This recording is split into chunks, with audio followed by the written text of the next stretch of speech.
G'day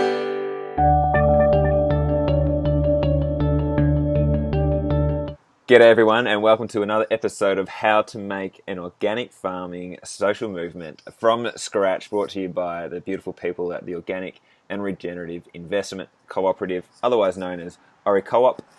Right now, I am interviewing Antony Mc Mullen. Antony, welcome and thank you very much for your time today. Good to be with you, Sam. Now, here's a bit of a background about you, everyone. Antony is our font of wisdom for all things cooperative. So if you are looking into the cooperative world, you need to talk to Antony. So Antony is an expert in cooperative and social enterprise policy, education and development. I've got a few more words about him. He's co-founded the first cooperative co-working space. That's a name with lots of co's in it. I don't think there's many other businesses that could say they've got that many co's in Melbourne, and provides a support to a range of co-op startups and also works in community cooperative housing. So absolutely you need to talk to Antony with everything cooperative, which is what today's topic is about. We want to unpack cooperative structures, and Antony has been kind enough to give us his time to unpack it. So sit back with a nice cup of tea and you will do some learning. So Antony, what is your passion? What gets you up in the morning? Well, funnily enough, cooperatives, otherwise music, but I have a real interest in cooperatives as a way of bringing people together around shared enterprise, people being a part of the kinds of businesses that they interact with. So it's about having a different kind of society and one that's more connected. And yeah, when I'm not thinking about co-ops, I'm sort of listening to music, really. That's my thing. I love it. And then obviously organic farming is there with your passion, or is organic, so it feels like a natural fit with cooperatives, but for you, is organic and organic farming a new field for you to understand, or you've loved it your whole life? Look, I'm originally from a small country town, so I'm familiar and grew up with people that were on farms. I was brought up in the town, and I do some work with various sort of co-op startups in the ag space, and it is a natural fit in terms of farming, and there's a long tradition of farming cooperatives in Australia, so there's lots to draw from. And there's also a renewed interest, particularly through programs like Farming Together nationally. So in terms of organics, I guess I got interested in ORICOOP because of Carolyn Suggett, really, who's just such a charismatic leader. And, when I'm at the supermarket, I'll have a look around and see if there's organics there.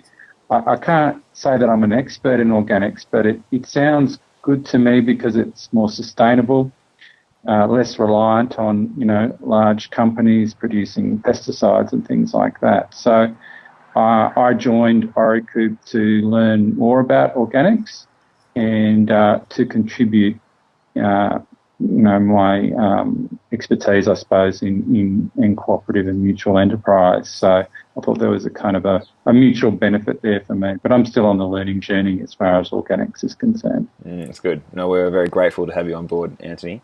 So the broader theme for these discussions is how do you create a social movement, I guess. Have you got some insights with your cooperative background around how do we do that from scratch? Well, it's interesting, the word movement. It is closely associated with cooperatives, and so a lot of people that are passionate about cooperatives will talk about it firstly as a movement, and then secondly as a form of enterprise. It does go back all the way to, well, it goes further back, but the real sort of beginning in terms of the kind of cooperatives that we have today was 1844 in Rochdale in the UK, where simply a group of people that couldn't get good quality food at reasonable prices in their local community decided to form their own shop and put that in place. And then the more you bought from the shop, you'd get a little bit of a share in the profits because you owned the shop together.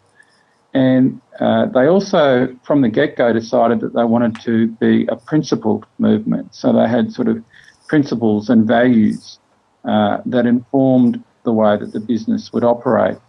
And when we think about that, it's really the original form of social enterprise. It has a clear identity. It has a clear set of values and principles that have, they have been amended here and there over the years, but they've stayed largely the same. So in terms of building a movement, I think we really need to firstly focus on the why.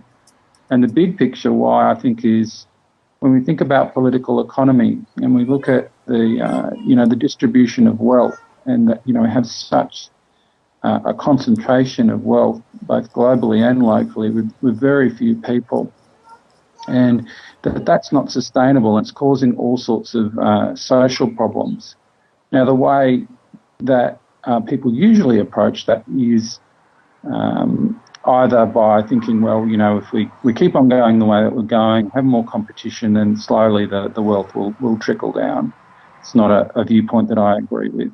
Another way of looking at it is that, if businesses are going well, if the economy is going well, then we can deal with all the sorts of social problems through tax and transfers. So we have, higher tax, and we have a strong social security system, for example. So that's something I feel very sympathetic to. But often the conversation leaves out, well, actually, how do we structure enterprises, and how do we think about ownership of wealth and distributing opportunity more broadly in the community?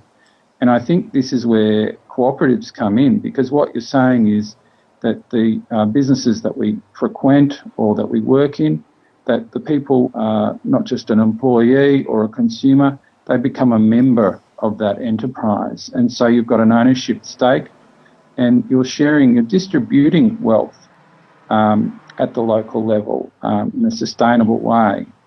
So if you have that, you're going to get a better balance between the need for tax and transfers, because you'll always need that, but also be distributing wealth and opportunity more broadly in the economy. The great thing about cooperatives is it does have such a long tradition, particularly in the farming sector, but more generally.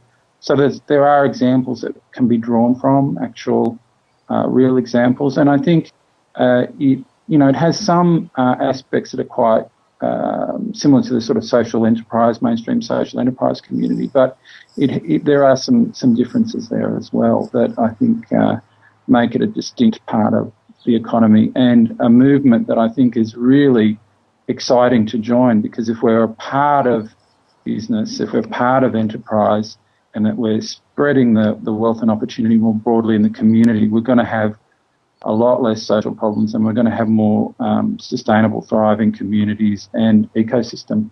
A great response. Love it. And to me, it sounds a lot like if you've got this need or you've got this want to make a change or do something, that having a cooperative structure allows you to be fully a part of it, and you can own the business that you get your products and services from. It just sounds like a natural fit. Yeah. Well, the great thing is it's all ready to go. It's called a cooperative. It's social enterprises have generally, not always, but often it's putting a kind of a income generating capacity into a charity, whereas and some co-ops can be charitable, but with a cooperative you've got a legislative framework, you've got a movement to draw from, you've got the vehicle's ready to go, and there are a lot of options in terms of the type of vehicle or the way you want to drive it in terms of a cooperative, which I can talk about as well. Yeah. That's great. Well, can you give us just a step back and explain what a cooperative is in the most simplest terms, Antony? Internationally recognised definition of what a cooperative is. It's set by the International Cooperative Alliance. Uh, in a nutshell, it's really about a democratically controlled enterprise by members that also has a concern for the broader community.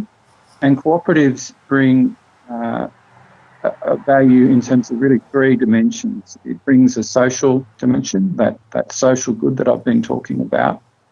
It brings an economic good, so the people who participate in a cooperative are deriving an economic benefit, and also a cultural benefit, in that when you're bringing people together around shared endeavour or enterprise, you're building connections between people, you're building community, and that's really important. It's not really it's a self-help model where people are coming together to help each other, and it's about making those connections between people. But yeah, it's an autonomous enterprise made up of people, sometimes of other enterprises. So co-ops can have as members other enterprises. It can bring those enterprises rather than actual people together. And you can also have hybrid versions. Most common examples of co-ops are farming co-ops or producer co-ops. You also have got worker co-ops, various types of consumer co-ops, and yeah, finding hybrid type of co-ops that bring together different types of members into the one co-op, and they're a little trickier to design and run, but they're around as well. I love your description of self-help, that this is a tool for you to get on and find that solution to whatever your problem is, whether it is buying farms, organic farms, and getting people to help you buy them. Self-help was a really good description there, Antony. And then I want to ask specifically around agriculture-based cooperatives, and whether you've got some examples or maybe some bigger ones that people may have heard of, but also maybe some new ones, maybe some up-and-coming cooperatives in the ag space that we should be keeping an eye out for. Cooperative bulk handling would be one of the really shining examples. Often not spoken of. You get a little bit of it in review, might read an article here and there, but cooperative bulk handling, CBH in Western Australia is a very large cooperative. It has turnover in the billions. It's a very, very large agribusiness owned by growers in Western Australia, run by and for growers for mutual benefit. It is involved in every step of the way when we think about their involvement in the economy in Western Australia. So right from, as the name suggests, storage of the grain, but also involving transport and processing and getting great export deals, all sorts of things like that for farmers in the region.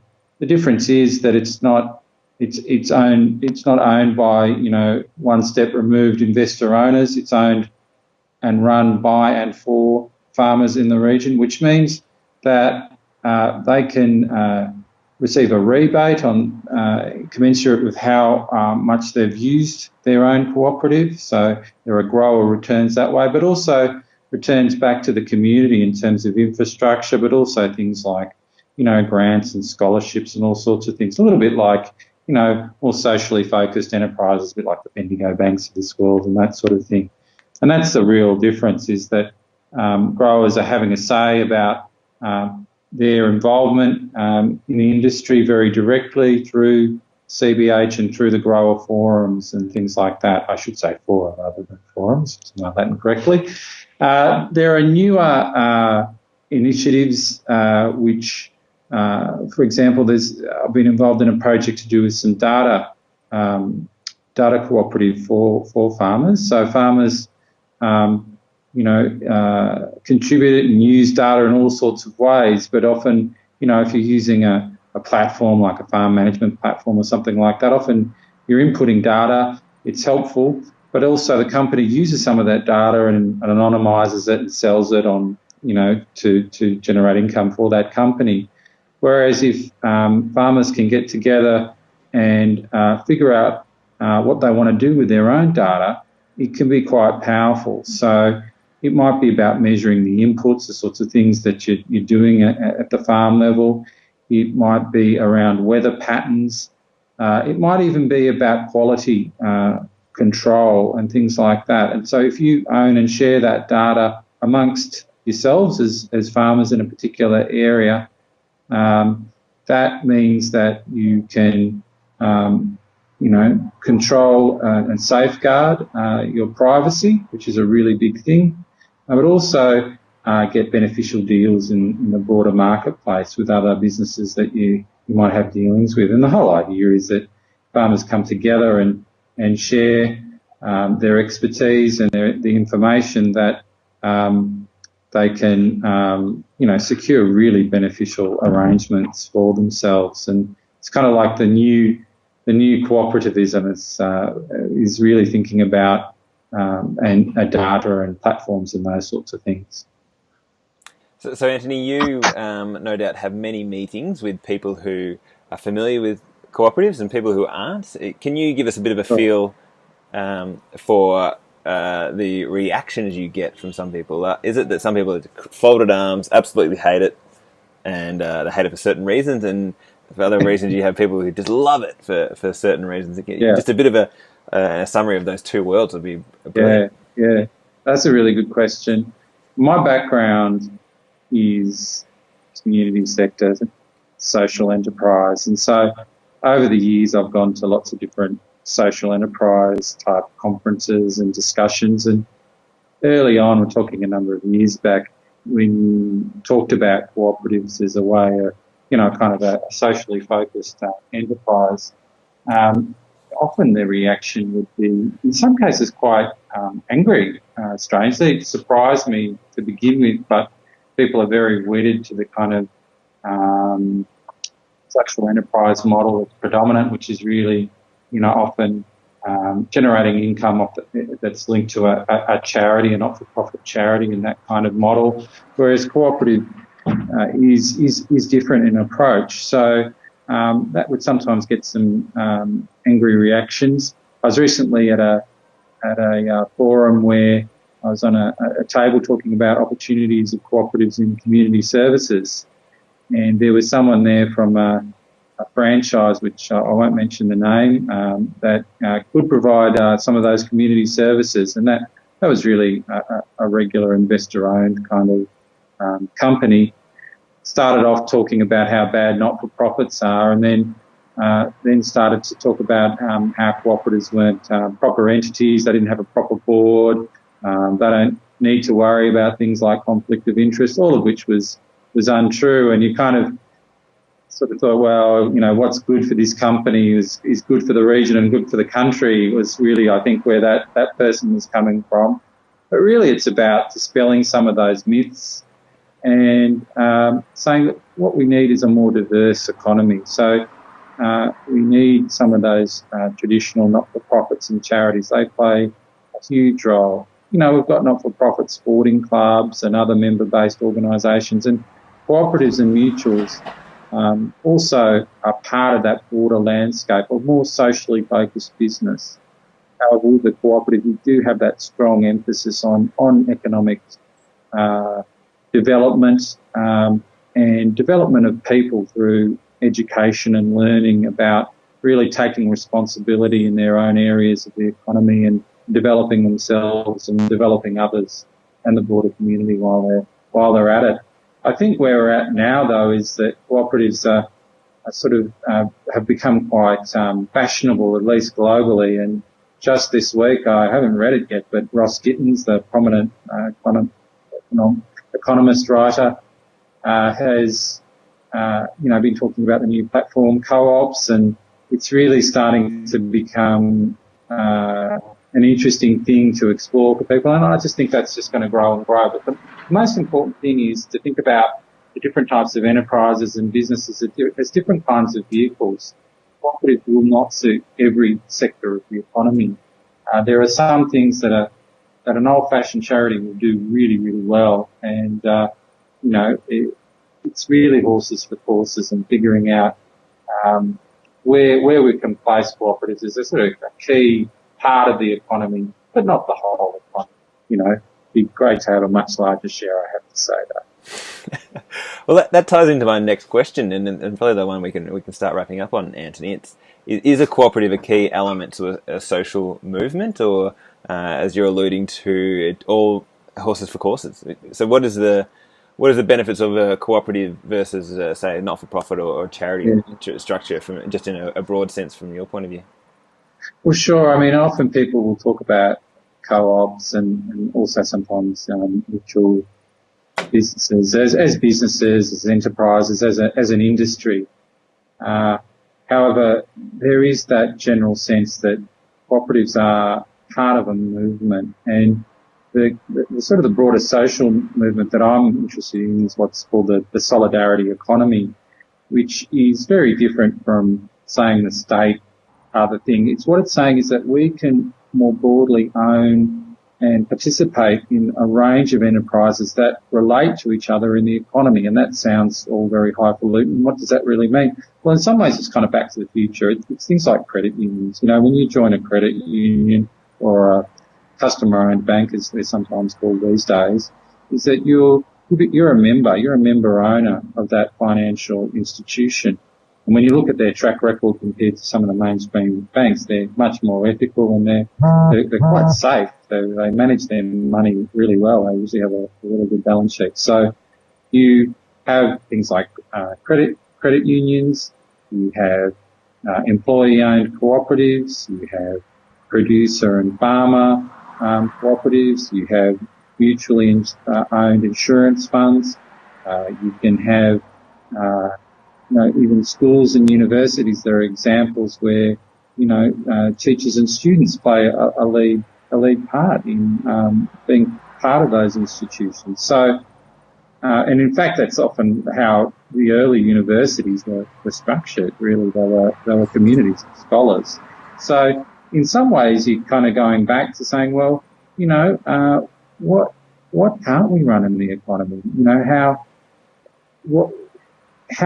If the purpose is clear, it has both a social, economic and cultural benefit, and the surplus that's made goes back to members of those enterprises, but also the broader community, which is a really cooperative approach. There's not that many parts of the economy that couldn't do with a lot more co-ops and mutuals. It won't be everything everywhere. You will still need the state to run and operate certain services. There will be always those sort of investor-owned regular businesses and, owner-operated businesses which play a part as well, and the old charity and, not-for-profit sector, which, of course, do wonderful things in the community. Who is the economy for if it's for people? Is it for people and connection, or is it for, profit as an end in itself? And I think that's really the difference with cooperatives. It's brilliant, and I think I've learned a lot just being a part of ORICOOP, and I'm sure everyone who's watching this has learned a lot about cooperatives, and maybe is starting to think about setting up their own. Antony, you are part of the Co-op startup group. Where can people go to find out more about that so they can get some support to work through their own co-op? Well, I'm involved in a couple of things. I'm involved in Earthworker Cooperative, so I've been a long-time member of that. Now, that's environmental, sustainable manufacturing. I've also just started up a cleaning co-op, so Earthworker Cooperative is a great one to Google. It's really I've got a real soft spot for Earthworker. I just love it as a whole initiative. It's a little bit like Mondragon in Spain and the Evergreen Co-ops in the US, where it's really just a community of cooperatives and people that want to develop cooperatives. You've got Cooperative Incubator or incubator.coop. That's a new startup. We're just about to launch an online community for people who want to start up co-ops and want to advise each other. So it's really about creating a community of peers, of people that would like to help each other out, building cooperatives. That's a good one to check out. And pretty shortly going to be launching a group of consultants that will be set up as a co-op. So for people who want to be part of a co-op, helping other co-ops in sort of deeper business development. So watch this space for that. this cooperative nerd's got a few fingers and a few pies, got to say. But it's a building space, and there's people that are doing wonderful things all over the place. I'd have to also mention Beehive in Bendigo, which is really this platform, a sharing economy platform built with a cooperative to, they're talking about ride sharing and taking on Uber, but what if the drivers own it and the community owns it? So Beehive, BHIVE, is also there. Antony, that's great. There's plenty for people to follow up, and I've had plenty from you. And thank you very much for your time, and thank you for helping us to get ORICOOP off the ground. There's still a few little things to get us going, which you're continuing to support us with. But we really appreciate it. Really appreciate your time now, Antony, and here's to the success of ORICOOP. Yeah, absolutely. ORICOOP is so exciting. I like to see organics in more places and cheaper and more accessible, and just becoming really part of the mainstream diet of Australians. So that's really well worth supporting. So thank you for the opportunity to talk about my favourite thing, which is co-ops. Thank you, Antony. We'll see you soon. Thank you. Cheers. Bye. Thanks for your attention. We hope you really enjoyed that interview. We are the Organic and Regenerative Investment Cooperative. We would love for you to sign up, become a member, follow us on all the social media accounts, connect with other like-minded people who want to see organic farming thrive across Australia. Please watch the other videos in our series as well, and share amongst your friends and family. But please do get in contact. We'd love to chat.